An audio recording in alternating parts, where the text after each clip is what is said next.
All right, let me ask you this question before I get started with this crazy video. Do you trust the government? Do you want the government to increase and beef up the surveillance / police state? Do you think the government is here to help? Do you want the government to have more money and more power? And do you involve yourself in the left versus right paradigm lie? And the reason I'm asking you this is because Trump, as we all know, won the election process, and he wants to initiate this new immigration bill, which is going to do a lot of things that the people who support him are not going to want him to do, up to and including the possibility of no-knock raids to look for those evil criminal immigrants who are here and aren't citizens of the United States.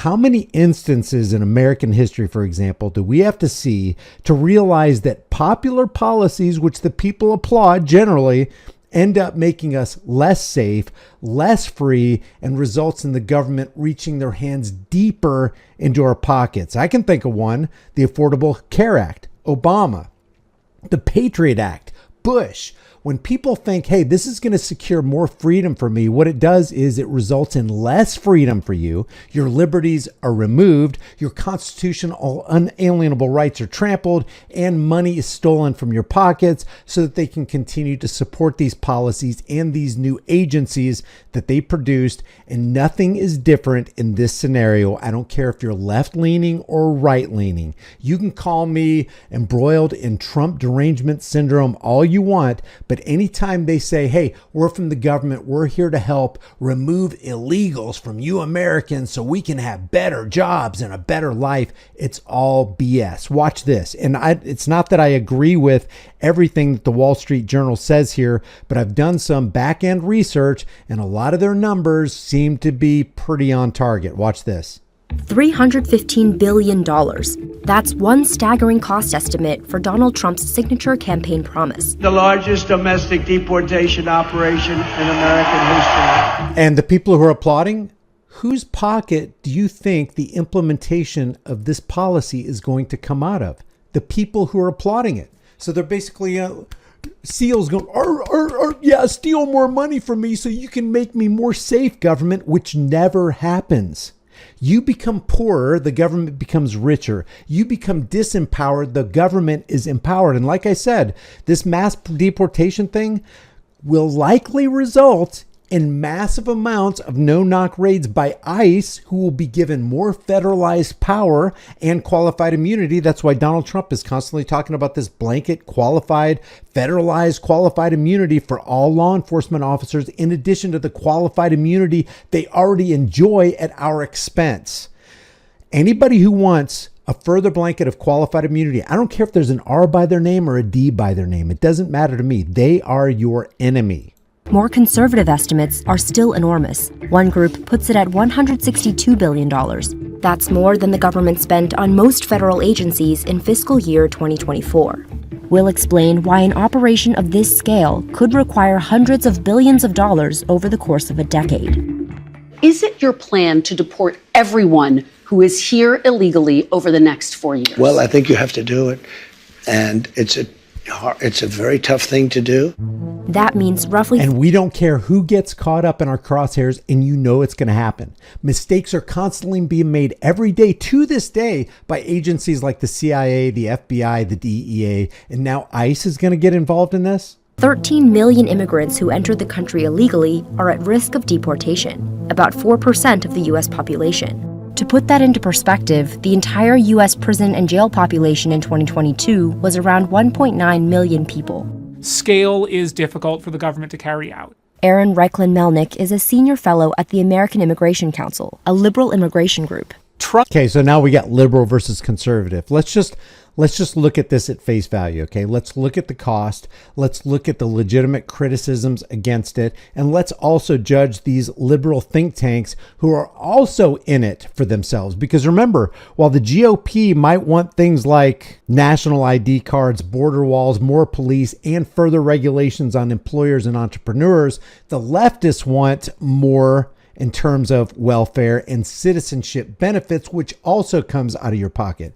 So you got the left side of government wanting to take money out of your pocket for welfare recipients, and actually incentivize people to cross the border so that we can give them benefits, which comes out of your pocket. Or we got the right side nonsense where you got E-Verify, where everybody's going to have to verify their citizenship status before they can get a job. And then just increasing security in the surveillance and police state. It's nonsense on both sides. So let's try to wipe away all that. Understand that all the people on either side are criminals, and we have to justly pinpoint exactly what's going on here. Trump would have to do more than quadruple current ICE removals of people arrested in the interior just to hit the levels that we've seen previously. Now look at this right here.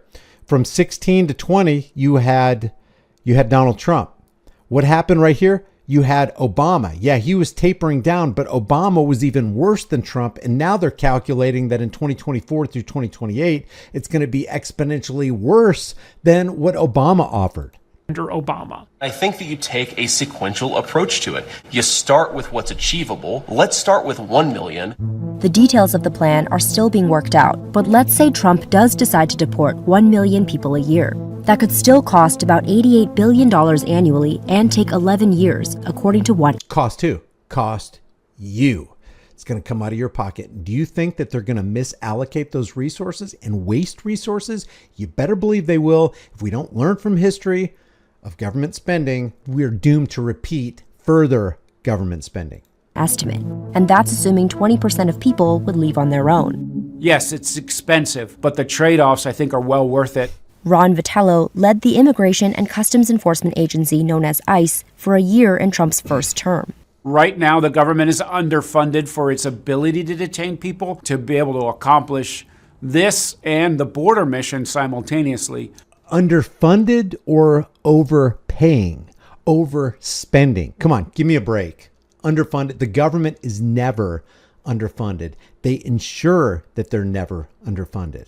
Will require a reallocation, if not an infusion for resources. Reallocation, another word for that is a transfer. There has to be a transfer of wealth and power. Now, we're doing this for your safety. We're doing this so we can carve out more liberty. We're doing it so that you can increase your prosperity, but we have to do it nonetheless. So the safety and prosperity of the people will always be the alibi of tyrants like those leaders on the left and those on the right. Other immigration experts say the actual cost of Trump's mass deportation plan will be much lower than the American Immigration Council's estimate of $315 billion. A more robust enforcement like the administration is contemplating may create significant economies of scale. Stephen Camarata is the director of research at the Center for Immigration Studies, a group favoring immigration restrictions that helped staff Trump's first term. Once you start doing it and you get an infrastructure in place, then it might be a lot cheaper. Deportation starts with arrest. Once you get the infrastructure in place, it might be a lot cheaper. Man, once you get that infrastructure in place, it becomes a sponge that sucks up everything around it. Once something gets in place, like the Department of Homeland Security, what is it? $72 billion a year for the Department of Homeland Security. An offshoot of that is the TSA, $9 billion. I think it's up to $10 billion a year for the blue shirts who are taking away your rights under their radiation and molestation practices in airports all across the United States. Once those operations, once those alphabet soup agencies and those institutions are established, you are never going to get rid of them. And they will always require more and more resources. And those resources will always come from you and me. Targeted arrest. We'll know who we're going to arrest, where we're most likely to find them based on numerous investigative processes. We're starting with the criminals, and we got to do it. Don't believe it. Don't believe it. It's not going to happen. They will consider you a criminal. Maybe you're harboring criminal fugitive illegals. Maybe we got to bust down your door at 2 o'clock in the morning because we got a tip. Think about Dennis and Regina Tuttle in Houston. Then we're starting with others. Trump says dreamers, or people who entered the U.S. illegally as children, might be an exception. To make arrests, ICE officers would either identify someone who's already in a jail or prison, or go to a person's home. Police, come to the door. The majority of undocumented immigrants are not in law enforcement custody. Most of them have never committed any offenses. Arresting people out in the community, known as at-large arrests, isn't a common tactic for ICE. Vitello says it's more logistically complicated and more expensive, but it's at the center of the Trump administration's plan. I'm not concerned that they won't be able to find them. It's just a matter of time, given the circumstances, given the availability of information, and given the resources in play. Oh, we'll find them, and it doesn't matter how many people, real Americans' rights we have to trample in the process, but we'll find them, don't worry. At-large arrests often require multiple federal agents and take several days because ICE officers don't generally have warrants. Immigration violations are not criminal, which means that a judicial warrant to arrest them would not have probable cause. They might have to wait hours for the person to leave their house. They might have to stake out a work site. To carry out arrests at this scale, the American immigration... Stake out a work site? That means they're going to be keeping an eye on you too. Don't think that you're going to escape this. If you're calling for the arrest of illegals, go ahead and kiss your rights goodbye, whatever rights we have left. Council estimates ICE would need to hire over 30,000 new law enforcement agents and staff, making it the largest law enforcement agency in the federal government. Vitello says this number is overstated, and that state and local law enforcement could be directed via task forces to help with at-large arrests, something they already do. Having that task forces, you mean like the Scorpion crew, the Jump Out crew that brutalized Tyree Nichols? You mean like those special groups? Referral system, having state and locals help ICE officers do their job. Better to have it than not, but not definitive in whether they do the work or not. Then there's detention, the most expensive part of the whole process. It costs around $200 a day to hold someone in ICE custody. It costs $200 a day to hold an illegal in ICE custody. Let me ask you, do you make $200 every single day? $200 times 30 days in a month is $6,000 a month. Times 12 months is $72,000 a year just to hold an illegal in ICE custody? Follow the money. Keep Bono. Who benefits? And let me show you who benefits. Geo Group and Core Civic are private prison industrial complex publicly traded companies. And let me show you this date, the significance of this date right here, where this stock, specifically Geo Group, was trading at $14.80 on November 4th. After Trump got elected on November 5th, this stock shot up over 100%. Same with Core Civic Group. So if you want to know who's going to make money on this, all you got to do is follow the money trail. Congress has provided enough funding for at least 41,500 detention beds in fiscal year 2025. But that's not nearly enough to detain 1 million people a year. According to the American Immigration Council, ICE would need to construct 216 soft-sided facilities every year for 11 years. Soft-sided facilities are temporary tent-like structures that have typically been used near the border. Anyone not physically detained would be placed on electronic surveillance, which costs approximately $4 per person per day. Private contractors involved in every stage of the detention process could try... Oh, did you know what this sounds like? The biometric visa entry-exit tracking system. It'll be on land, it'll be on sea, it'll be on air. We will finally complete the biometric entry-exit visa tracking system, which we need desperately. In my administration, we will ensure that this system is in place. And I will tell you, it will be on land, it will be on sea, it will be in air. We will have a proper tracking system. And it's not just about people coming into the country. It's also about people like you and me who may one day want to leave the country. So this wall, this border wall, this mass surveillance, this police state isn't just about keeping bad people and illegals out. It's about keeping everybody else in. This is about total control. Oh, and by the way, the money's going to come out of your pocket every step of the way while you believe we still live in the land of the free, home of the brave. Up prices even more. Contractors drive people in between ICE detention centers or drive the vans after somebody's arrested. Detaining children. And the contractors are like, wah. Look, they are doing it. 100% increase. Look at this. 100% increase in less than a week. That's not just for Geo Group, but it's also for Core Civic stock. People are making boatloads of money based on a policy that hasn't even been implemented yet, or has it? So we're talking about incentivizing people to make even more money by creating an alternate or a parallel prison industrial complex that claims to be protecting Americans by getting rid of the illegals. They're setting up a brand new prison industrial complex industry alongside the one that's already planted. Would also make this process more expensive. I don't want to be breaking up families. So the only way you don't break up the family is you keep them together and you have to send them all back. Deport them all. Family detention is the most expensive kind of detention because the U.S. government is required to give people minimum standards, and those children need to have child welfare professionals on site. They need to have pediatricians on site. There needs to be a provision for them to get schooling if they are going to be held for months or potentially years at a time. Imagine holding a family for years on your dime. 3 hots and a cot, education, $200 a day per person. If you got a family of 5, that's $1,000 every single day. That's $30,000 a month. Does your family bring in $30,000 a month? And do you think all that $30,000 a month is going to go towards supporting that family, or is it going to go to shareholders and other people who've got their hands in that nice, lucrative pie?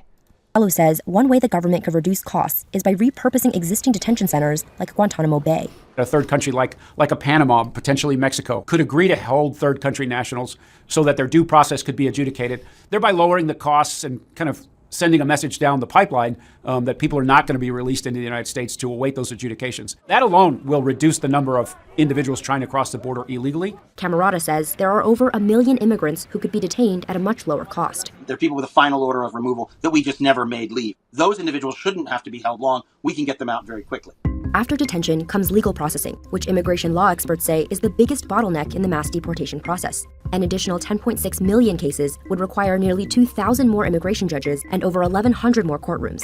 There is not only a cost in the immigration court side, but there's also a cost in the ICE side in getting these new prosecutors online. You need support staff for the judges, judicial law. Did you hear what they said? 2,000 more judges and 1,100 more courtrooms. What? Law clerks, secretaries. Staffing on both sides leads each case to cost over $2,500. To set up new courtrooms quickly, the government would likely construct tent courts, like those built in 2019 to implement the migrant protection protocols. This was when immigrants living in the U.S. illegally were returned to Mexico to wait for the duration of their court proceedings. They went to tent courts near the border to virtually appear in front of judges. You could do those hearings much faster, logistically get more judges and more hearings heard in a day. As with finding new efficiencies in detention space, that is another thing that has its limits. Tent-style courtrooms in Laredo, Texas, cost about $16 million to build and $143 million annually to operate. And by the way, all the while, they're removing a cheap labor force out of America, which will directly affect specifically agriculture. I saw an interview by one farmer who admitted that if you do this, the food supply in America could be jeopardized in as little as 2 days. How many hours does this go on? It's 24 hours a day. So you need workers like this year round? Yes, yes. South Dakota dairy farmer Greg Mose supports Donald Trump and his pick of his governor, Kristi Noem, to lead the Department of Homeland Security. What percentage of your workers are not U.S. born? Probably half. About half? Yeah. Do you know what the immigration status is of any of your workers? I don't know. Do you ask? Well, can you ask? We have the right papers on file, and they're there is there. Are you worried if there were a mass roundup of undocumented migrants that you might lose workers? You might not have enough workers. How are they going to do that? Nobody will be filling the shelves. Nobody will be producing food. Within 2 days, we will not have food. There will not be food anywhere. 2 days? Yes. Does Governor Noem understand that? I would think so. I'm pretty sure. It sounds like you have a lot of faith that they're not going to do what they're saying. That's pretty much what I'm thinking. We have to trust in our officials that are put in place. Count on no food. If you remove the people that I employ, illegal people I employ under the table, your food supply is dramatically jeopardized. Once a person receives a final removal order, they have to either report for deportation at a later date or wait in detention until then. At that point, the U.S. government has to actually arrange the removal. That would involve putting them on a bus and sending them to Mexico, but if they're from any other country other than Canada, that means putting them on a plane and flying them to their ultimate destination. An operation of this scale could require over 6,000 removal flights per year. For comparison, ICE had around 1,200 removal flights in fiscal year 2023. The average ICE removal flight costs about $17,000 per hour. This number could go up if private contractors who provide ICE with planes and pilots raise their prices. But there are other assets, right? ICE has a number of its own aircraft that are already in service today. The Justice Department, the Marshal Service, has their own transportation aircraft. The scale-up need could come from the military. Trump told NBC News in November that there is no price tag for his plan. Camerata says the cost will likely be spread out over several years because it would be impractical to deport even 1 million people a year, let alone all 13 million in a single one-time operation. In this case, it's probably hyperbole. What I think he's trying to do is tell everyone, when I take over, the immigration law is going to be back in business. And I think it's going to have a big effect. And then it's going to be up to the public to judge whether he kept his word. Back in business, and what a business it is. The prison industrial complex business, the judicial business, setting up new courtrooms business. There's money to be had. I mean, we are talking about a windfall, a flood of money, the likes of we've never seen in this particular sector. So let me just ask you the questions I asked you at the beginning of this video. Is the government here to help you? Do you want the government to have more money, more power, and more manpower? Do you want a 100% surveillance / police state? And do you believe in the government? Left or right, it doesn't matter. Do you think they're actually here to help you or to help themselves to your stuff? Leave your thoughts about this for the world and the global thought police in the comment section below. If you haven't done so already, subscribe to the channel, hit the bell notification icon, give it a thumbs up, share it with everybody you know. Don't forget to subscribe to my email list through my website, highimpactflix.com. If you want to support the channel further, grab a shirt like this right here, make money real again, end the Fed, become a channel member, but more importantly, stand for your rights, accumulate knowledge, and walk in wisdom. If you are going to be the change in this world and you want to see major changes, if it is to be, it's up to thee. And I will see you in the next video.